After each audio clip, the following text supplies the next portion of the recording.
इस वक्त मैं स्वागत करना चाहता हूं सोशल जस्टिस मंत्री रामदास अठावले जी का। अठावले जी, मेरा पहला सवाल, सबसे पहले आपका बहुत बहुत स्वागत। जरूरी मुद्दा है, इस वजह से आपसे कई सवाल हैं। मेरा पहला सवाल यह है कि सीधे सीधे आरोप लग रहे हैं कि जातीय आधार पर भेदभाव हमारे जो शैक्षणिक संस्थान हैं उनमें लगातार हो रहा है और इसको रोका नहीं गया है। आप क्या मानते हैं? हाँ, मुझे लगता है कि इसकी जांच होनी चाहिए, क्योंकि दर्शन सोलंकी जो है, ये दर्शन सोलंकी हमारा शेड्यूल कास्ट का लड़का था। अभी 3.5 महीना पहले ही वो मतलब आईआईटी मुंबई में आया था और उनको एडमिशन मिला भी था। वो वैसा बहुत बड़ा क्लेवर भी था। और लेकिन जो अभी एग्ज़ाम हुई थी, उस एग्ज़ाम में कुछ एक पेपर उसको थोड़ा डिफ़िकल्ट गया था। तो जो मुझे जानकारी मिली, मैंने मतलब वहाँ 2 दिन पहले मैं वहाँ जाकर आया। वहाँ के जो डायरेक्टर है चौधरी, उनसे बात हुई, पुलिस ऑफिसर से बात हुई और उनका जो पार्टनर है उनके साथ भी मतलब पुलिस इंक्वायरी कर रही है। तो जाति भेद भी मतलब बहुत जगह पर होता है, लेकिन अभी इसमें क्या हुआ है इसके संबंध में जांच होने की आवश्यकता है। हम महाराष्ट्र सरकार के जो हमारे डिप्टी सीएम है देवेंद्र फडणवीस जी, उनको भी मैं बोलने वाला हूँ। और इसकी जांच जो है, जांच एक स्पेशल ऑफिसर के माध्यम से होनी चाहिए। इसके पीछे क्या है, क्योंकि 3.5 महीना पहले स्टूडेंट इधर आया था और अचानक मतलब वो जंप लेकर मतलब आत्महत्या करता है, सुसाइड करता है। ये बात बहुत बड़ी गंभीर है। और जिस तरह 2014 में भी इसी इंस्टीट्यूट में मतलब अंबोरे नाम के शेड्यूल कास्ट के लड़के ने आत्महत्या की थी। अभी दूसरे जो चेन्नई का जो आईआईटी है, वहाँ भी वो 2 लड़कों ने आत्महत्या की है। तो इसी तरह का सिलसिला बढ़ता जा रहा है। इसके संबंध में मतलब पूरी जांच होनी चाहिए। स्टूडेंट पर कोई प्रशासन का या प्रोफेसर लोगों का दबाव होता है क्या, इसकी जांच होनी चाहिए। नहीं अठावले जी, ये सवाल मैं आपसे इसलिए पूछ रहा हूं, आप गए वहां, सब वो बात सही। आप ये देखिए कि आईआईटी बॉम्बे तो ये मानने कोई तैयार नहीं है। वो तो कहते हैं कि कोई अभी तक कोई एंगल ही नहीं आया है भेदभाव का, डिस्क्रिमिनेशन का। वो अपने आप को डिफेंड कर रहे हैं और अभी जांच कंप्लीट नहीं हुई है, उसके बाद भी वो अपने आप को पहले ही डिफेंड किए दे रहे हैं। और जहां आप अगर दर्शन सोलंकी के परिवार की अगर बात करें तो उनका तो सीधा सीधा आरोप है कि हाँ, वो फोन पे बोलता था कि जब से मेरी जाति का पता चला तो वहां पर लोग भेदभाव करते थे। ऐसे में एक कंप्लीट जांच क्यों ना हो? हाँ, मुझे लगता है कि इसमें जाति के आधार पर कुछ भेदभाव हुआ था या नहीं है, इसकी जांच होनी चाहिए। अगर प्रशासन या डायरेक्टर या मैनेजमेंट अगर ये बोल रहा है, वो तो मैनेजमेंट ऐसा बोलेगा ही। लेकिन अगर इसमें कोई जाति आधार पर कुछ अन्याय हुआ होगा और उसके कारण अगर उन्होंने आत्महत्या की होगी, तो जो इनके लिए जिम्मेदार है उनके ऊपर कड़ी से कड़ी कार्रवाई होनी चाहिए। क्योंकि एक नौजवान ने, एक बच्चे ने अपनी जान दे दी है, इसके पीछे और भी कोई सीरियस का कारण हो सकता है। इसलिए इसकी जांच पूरी होनी चाहिए। और मैं आईआईटी को भी, मैं एचआरडी मिनिस्ट्री से भी बात करूँगा और उसके लिए एचआरडी मिनिस्ट्री एक स्पेशल इंक्वायरी, इसके लिए जांच कमेटी का निर्माण भी करना चाहिए कि भाई इसी तरह की मतलब सुसाइड की घटनाएं ना घटे, इसी के लिए। और जाति के आधार पर भी बहुत बार अन्याय होता भी है, बहुत बार अन्याय सहन भी करना पड़ता है, ये भी बात सही है। लेकिन इसके पीछे क्या है, इसकी जांच होनी चाहिए। और एचआरडी मिनिस्ट्री के साथ मैं बात करूंगा।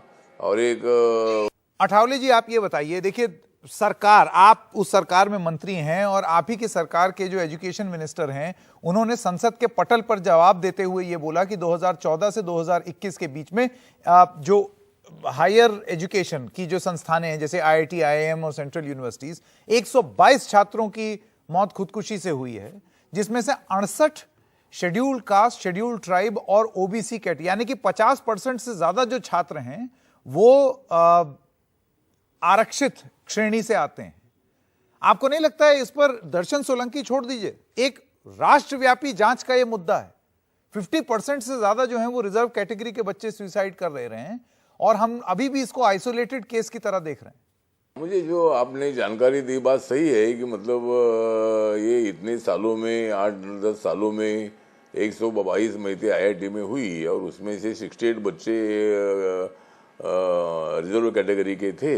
तो ज़रूर इसकी जांच होनी चाहिए और मैं HRD मिनिस्ट्री से बात करूंगा और इसीलिए मुझे लगता है कि इसके लिए जांच कमेटी की आवश्यकता है। अगर इसकी जांच कमेटी का निर्माण करके अगर इसी तरह का कोई भेदभाव होता है तो ज़रूर मुझे लगता है कि उन लोगों पर कार्रवाई होनी चाहिए जो लोग रिजर्व कैटेगरी के लोगों को, स्टूडेंट को तकलीफ देते हैं और उसके कारण वो आत्महत्या करते हैं।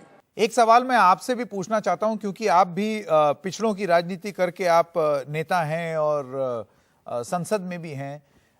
कई सवाल आपसे भी पूछे जाएंगे और आप जैसे नेताओं से पूछा जाएंगे कि आप प्रतिनिधित्व कर रहे हैं इस समुदाय का, लेकिन आप अपने आप को विफल नहीं मानते हैं कि एक के बाद एक ये प्रकरण हो रहे हैं, परिवार आवाज उठा रहा है, अलग अलग इकोसिस्टम्स ये आवाज उठा रही हैं, आप भी ये बात मानते हैं कि जांच होनी चाहिए और फिर भी उस तरीके से संतोषजनक जांच नहीं हो रही है, तो ये विफलता किसकी है?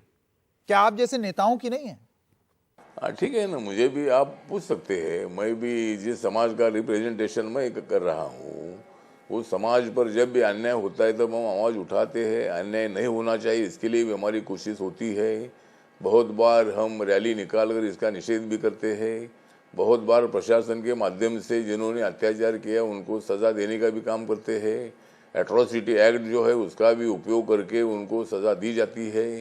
तो मतलब इसके लिए नेता लोग जो भी है तो उन्होंने एक्टिव रहना चाहिए और ऐसे वक्त पर आवाज़ उठाना चाहिए। तो मुझे लगता है कि जो घटना घटी है ज़रूर मेरे पार्टी के तरफ से भी आंदोलन किया जाएगा और इसकी पूरी जांच होनी चाहिए और इसी तरह की घटनाएं ना घटे इसके लिए सरकार ने भी कोशिश करनी चाहिए, मैनेजमेंट ने भी कोशिश करनी चाहिए। सवाल उठ रहे हैं, बिल्कुल सवाल ये भी उठ रहे हैं कि अब जैसे आप नेता हैं, आप जैसे बहुत सारे नेता हैं, संसद तक पहुंचे हैं, इसी समुदाय के वोट बैंक से पहुंचे हैं और फिर भी संसद में इस बात की गूंज नहीं होती, ये आवाज नहीं उठती है। तो फिर ऐसे में जो पिछड़ा समाज है वो अपने आप को ठगा हुआ महसूस करेगा। ऐसे में आपकी क्या जिम्मेदारी बनती है? आपसे मेरा मतलब आप जैसे, आप भी और आप जैसे कई और नेता भी। प्रतिनिधि तो मतलब जो अभी कोई कर रहे हैं नहीं कर रहे मुझे मालूम नहीं है, लेकिन मैं तो मतलब दलित की राजनीति मैं करता हूँ। जिस दलितों के कारण मैं मंत्री बना हूँ, मुझे लीडर बनने का मौका दलितों की शक्ति के माध्यम से मिला है। तो उनके ऊपर अगर इसी तरह का अन्याय होता है तो हम चुप बैठने वाले तो नहीं होते हैं, हम चुप नहीं बैठते हैं। जहाँ भी अत्याचार होता है वहाँ मैं जाता भी हूँ, जहाँ जहाँ मुझे मतलब मैं जाता ही हूँ और उसकी जांच कराने के लिए प्रशासन से बात भी करता हूँ, सज़ा करने के लिए मैं कोशिश भी करता हूँ। ज़रूर मतलब इसी तरह के जो हमारे मेंबर ऑफ पार्लियामेंट्स है उन्होंने भी आवाज़ उठानी चाहिए। हमारा SC/ST पार्लियामेंट्री फोरम भी है और जब भी इसी तरह के अत्याचार होते हैं उसकी आवाज़ उठाई जाती है।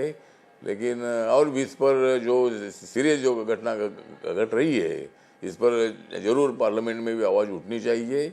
ज़रूर मैं इसके लिए मैं मंत्री तो हूँ ही हूँ, लेकिन मैं राज्यसभा का मेंबर भी हूँ, मैं दलित समाज का लीडर भी हूँ।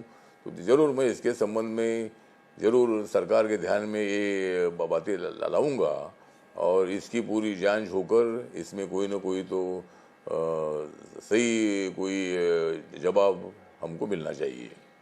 रामदास अठावले जी, NDTV से बात करने के लिए आपका बहुत बहुत धन्यवाद।